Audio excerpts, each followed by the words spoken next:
C'est la news du jour, mercato du côté du Paris Saint-Germain. On le sait, Bradley Barcola est incertain encore au club. Malheureusement, moi personnellement, je vais pas vous mentir, déjà c'est mon chouchou, je le kiffe, dans le jeu, hein, doucement quand même.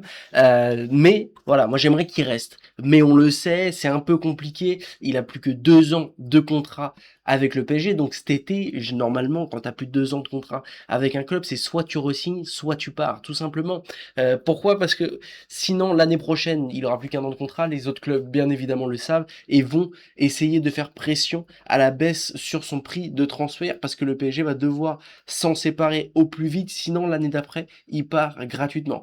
Donc, s'il y a des grosses négociations, je pense, entre le PSG et Bradley Barcola. Bradley Barcola qui n'est pas totalement satisfait au Paris Saint-Germain de son temps de jeu lors des gros matchs. Moi, personnellement, je trouve que je comprends pas énormément. Il a 23 ans, en tout cas, il rentre dans tous les gros matchs de Ligue des Champions. Parfois, il est même titulaire. Je pense à des matchs, par exemple, contre Chelsea, il avait été titulaire même aller-retour, alors que Kvara et Doué étaient disponibles à ce moment-là. C'est juste, voilà, il est dans une concurrence vraiment très grosse. Et en plus de ça, je pense que c'est même pas vraiment c'est pas vraiment le niveau de jeu qui ne correspond pas à Luis Enrique. Je pense qu'il est très très bon. Bon, on le sait, hein, il est vraiment perfectible, surtout quand au niveau de la finition, on le sait, hein, Bradley Barcola qu'à la finition, ça sera un joueur exceptionnel. Et je pense qu'à un moment donné, ça va arriver dans sa carrière, à l'image d'un Ousmane Dembélé qui lui aussi manquait de finition, et au final, quand il a eu finition, il est tout simplement devenu Ballon d'Or. Je sais pas si Bradley Barcola aura le Ballon d'Or, mais en tout cas, je pense qu'il a un grand avenir dans le football. Bref, on va voir tout ça dans cette vidéo. Arsenal qui passe à l'offensive pour Bradley Barcola. À tout de suite après l'intro. Footix parisien pour vibrer chaque jour. Les couleurs de Paris, c'est l'amour toujours. Actu déchaîné, prépare-toi au détour. PSG, c'est la vie, la passion, le parcours. Yo yo yo, petit footix parisien, vous connaissez déjà premier sur les news du Paris Saint-Germain. Aujourd'hui, quel plaisir de vous retrouver avec ce qui est certainement l'un de mes joueurs préférés, c'est mon chouchou dans le football. Voilà, j'aime bien son côté nonchalant, parce que à la base, maintenant là on nous parle de Olysée nonchalant, à la base le premier nonchalant dans le football, c'était Bradley Barcola. Le mec, il souriait pas trop, il était un peu timide, etc. Même si là maintenant on a vu qu'il s'ouvrait beaucoup plus. Je pense qu'il a pris un petit peu, on va dire, en maturité. C'est devenu un homme, tout simplement. Bref, Arsenal prête à passer à l'offensive dans le dossier Bradley Barcola. En même temps, Arsenal, son gros problème, c'est ses attaquants, tout simplement. Juste pour que vous rendiez compte, hein, Saka, Martinelli et Gyökeres, les trois ont gagné la première ligue, les trois ne sont pas dans l'équipe de la première ligue. Juste pour que vous rendiez compte. Normalement, une équipe qui gagne, très souvent, on met énormément en avant ses attaquants. Arsenal, ça n'a pas du tout été le cas de cette année. On l'a mis en avant Declan Rice très souvent et sa défense. Voilà, très souvent, c'est les joueurs qui ont été mis en avant et bien évidemment Raya qui a été également très mis en avant.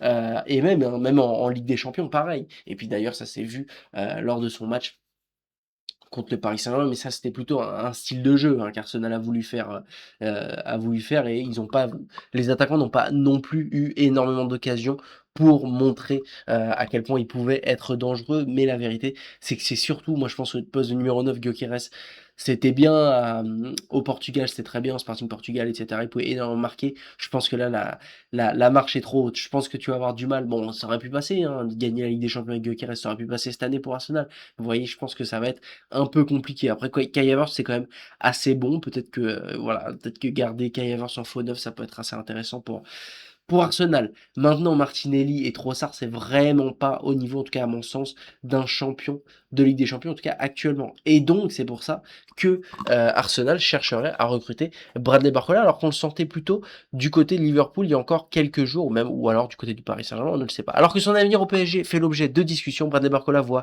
plusieurs prétendants européens suivre sa situation avec attention. Arsenal pourrait être le premier club à dégainer une offre. Actuellement focalisé sur la Coupe du Monde avec l'équipe de France. Il a même marqué en plus contre le Sénégal, c'était exceptionnel. Ça fait plaisir de voir Bradley Barcola marquer. En plus de ça, bon, voilà, c'est le premier but de sa vie en coupe du Monde. Je crois même que c'est le premier but de sa vie dans une grande compétition. Il n'avait pas marqué à l'Euro, donc voilà, franchement, c'est très très bien pour son histoire personnelle. Voilà, c'est super.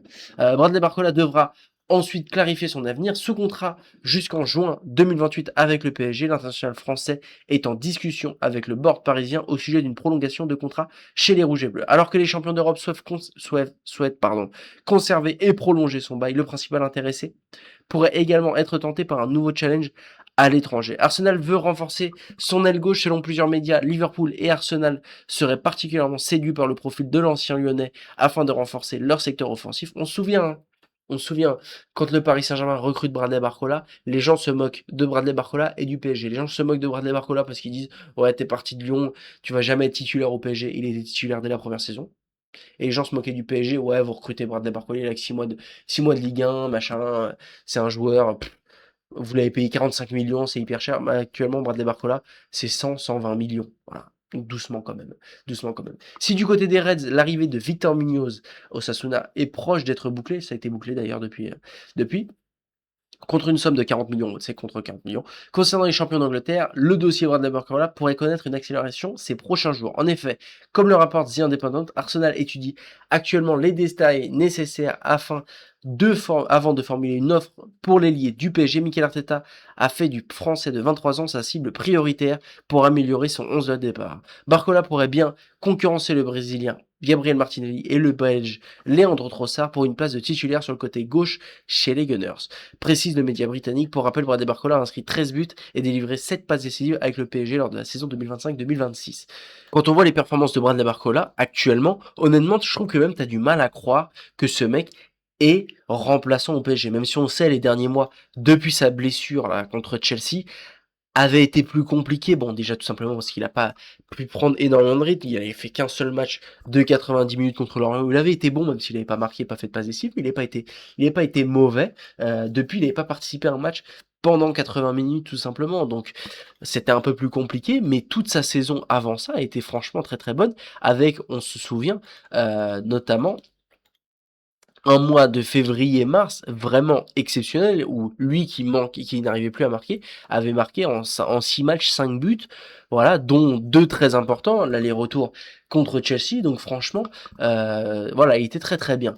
Quand tu revois la concurrence qu'il a contre lui, Martinelli cette saison, ça a été très très compliqué. Hein. Bon, c'est pas la première saison que c'est compliqué, mais là quand tu vois la note de 6,53 en 1000 minutes de jeu pour un joueur en première ligue, c'est très très compliqué et pour moi Martinelli va partir cet été, c'est obligatoire. Il a tout simplement plus du tout le niveau de jouer de jouer à haut niveau, enfin à haut niveau entre guillemets quoi. Il est même plus titulaire avec il est même pas titulaire avec le Brésil, etc. Non, franchement, faut qu'il essaye de se réinventer autre part. Pour Leandro Trossard, c'est pas mieux, hein, c'est pas mieux, même s'il a une meilleure note en première ligue et que, au final, il avait fini la saison avec plus de temps de jeu, qu'un Martinelli. Là, il est même titulaire avec la Belgique. Mais voilà, honnêtement, moi, comme je vous le dis, je pense vraiment pas qu'un Trossard, ça sera suffisant, pour gagner une Ligue des Champions. Voilà, faut vraiment réinventer. Pour moi, c'est le poste où ils doivent se réinventer. Donc je pense que pour Bradley Barcola, ça peut être, malheureusement, j'ai pas envie de dire ça, mais pour Bradley Barcola, je pense que ça peut être intéressant. Je pense qu'il pourrait, dans ce collectif-là, vraiment s'épanouir et vraiment devenir un titulaire indiscutable. Alors que à Liverpool, pour moi, ça va être compliqué.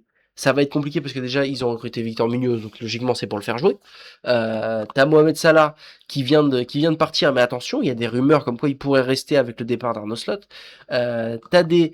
Bon, Szoboszlai qui peut jouer partout sur le terrain, mais normalement, ça devrait pas être une concurrence, même si on l'a déjà vu jouer ailier gauche, mais t'as des Florian Wirtz qui peuvent jouer ailier gauche, t'as des Cody Gakpo, pardon, qui peuvent jouer ailier gauche, t'as la petite pépite, Ngumoa qui est très très bon, attention à lui, t'as Ekitike aussi qui peut jouer ailier gauche, bref, t'as énormément de joueurs qui peuvent jouer dans ce secteur-là. Pour moi, personnellement, pour Bradley Barcola, je pense que son avenir entre les trois clubs, PSG, Liverpool, Arsenal, le mieux, ça serait d'être au Paris Saint-Germain, tout simplement parce que t'es dans le meilleur club du monde, et mine de rien, t'as quand même énormément de temps de jeu. Ensuite, ça serait à Arsenal, parce que là, je pense qu'il aurait vraiment toutes les minutes dont il souhaiterait. Il serait un titulaire indiscutable également.